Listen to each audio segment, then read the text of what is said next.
So there was an article in today's New York Times. It was an interview with one of its technology writers, or I think.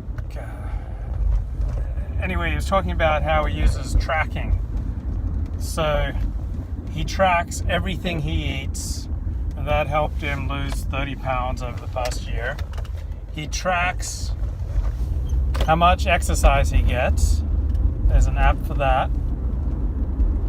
He tracks how much he sleeps and how well he sleeps. He tracks every penny he spends. And he tracks every dollar he earns. And he tracks his time. And it seems to be working really well for him. And reminds me that successful people I know, they tend to do these things.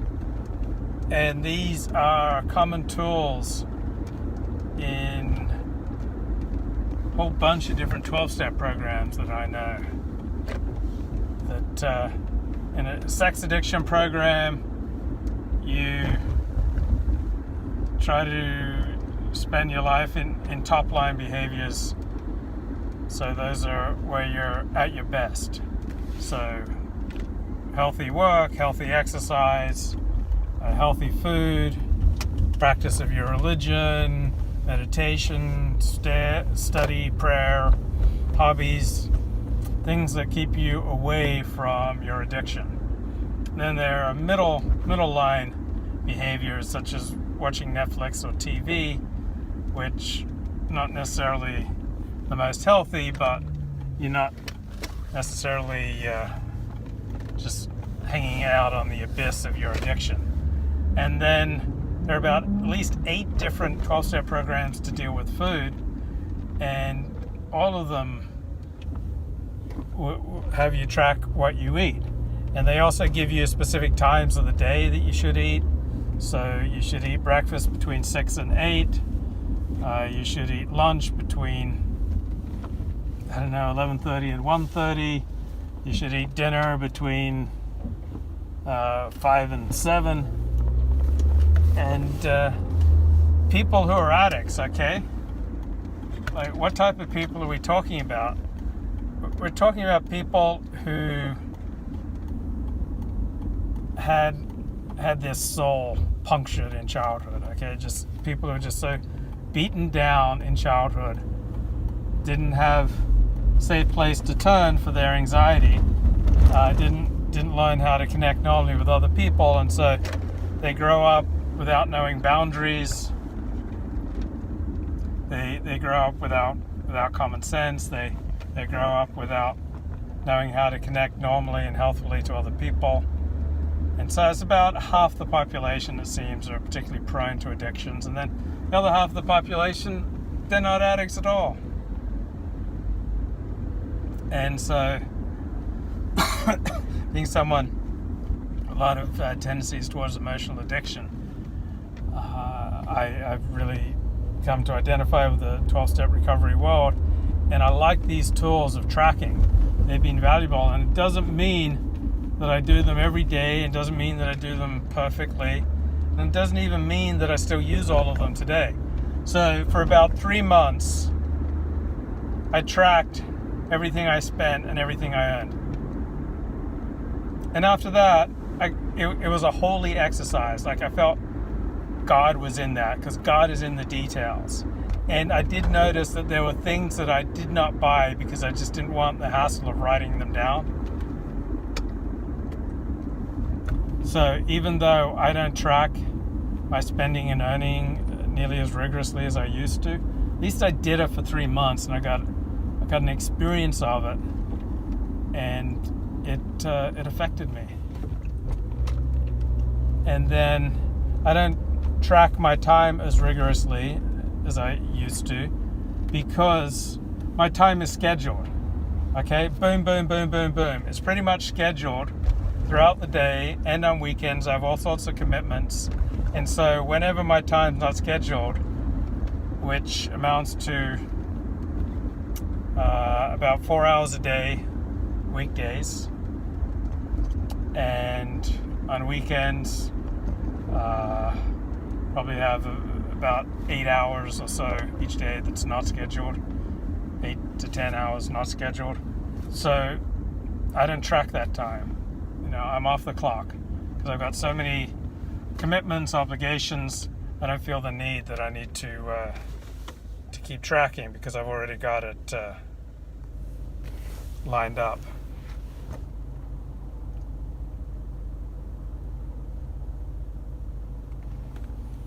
And there's a terrific article on tracking all these different apps.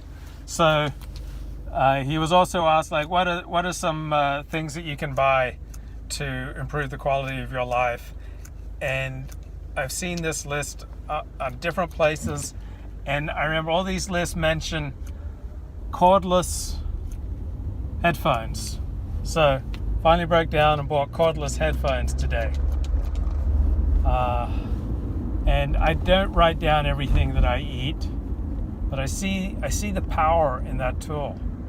One example of time tracking is that just various times of the day, you just write down the time and what you're doing. And why does he track what he eats? So he knows how many Oreos he eats a day, because we don't tend to hold ourselves accountable. Okay? If your boss just told you, just do what you think is right and left it there, you would, generally speaking, you'd take advantage of his generosity. So we don't tend to hold ourselves accountable.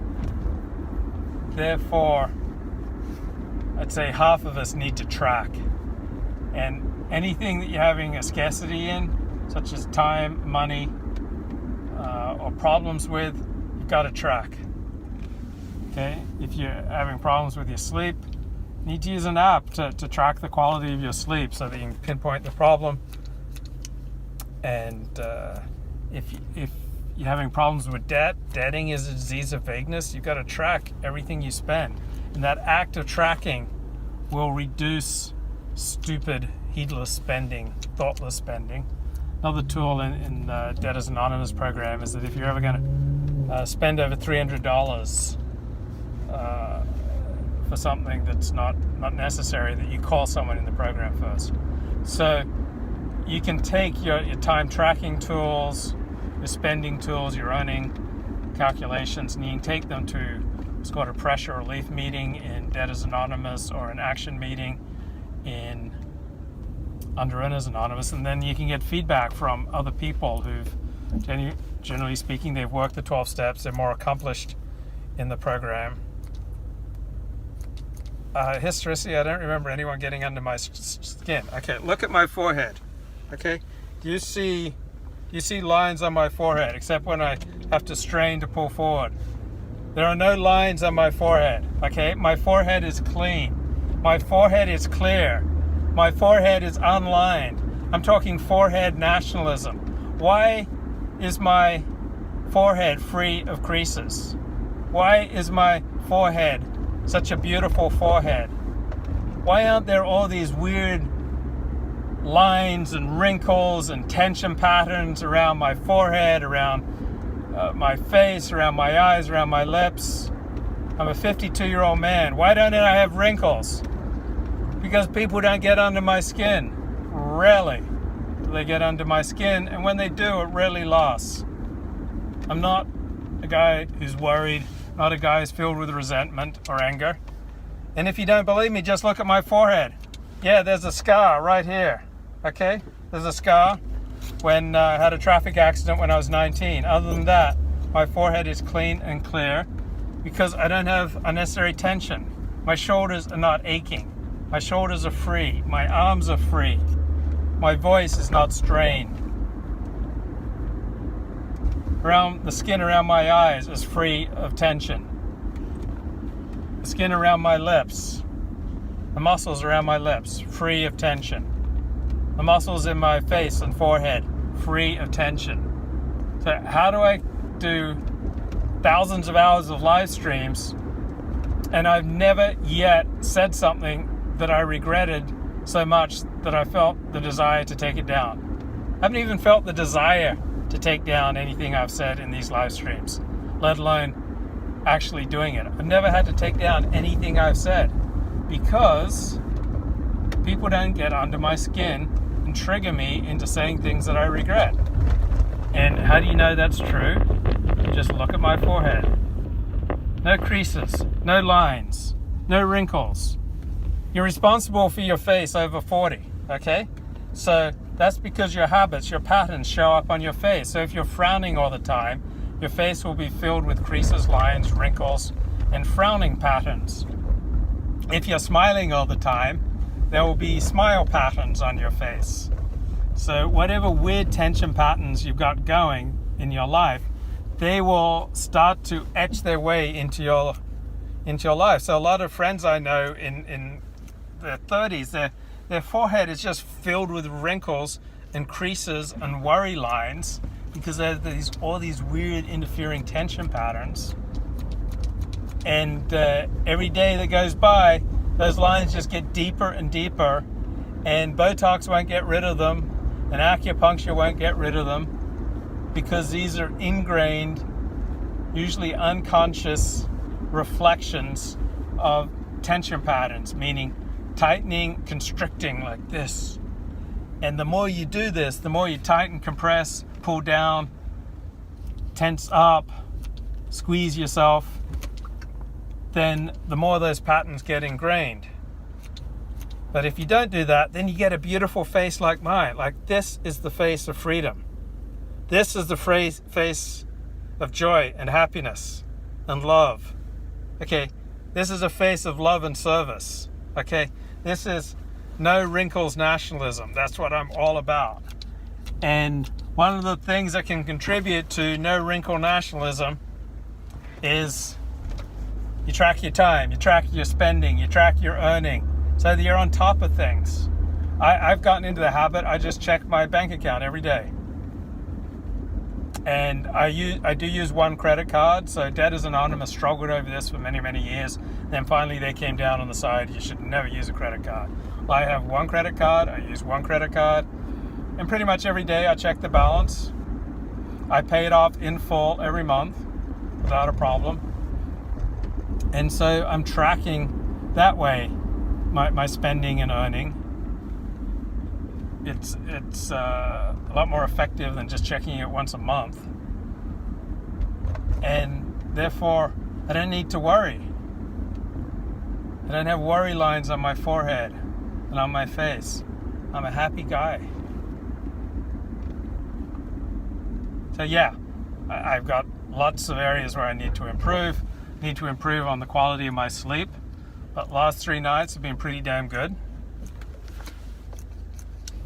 And there are other parts of my life that I need to improve on. For example, to get a love life, you need to get a social life. I need to get more of a social life.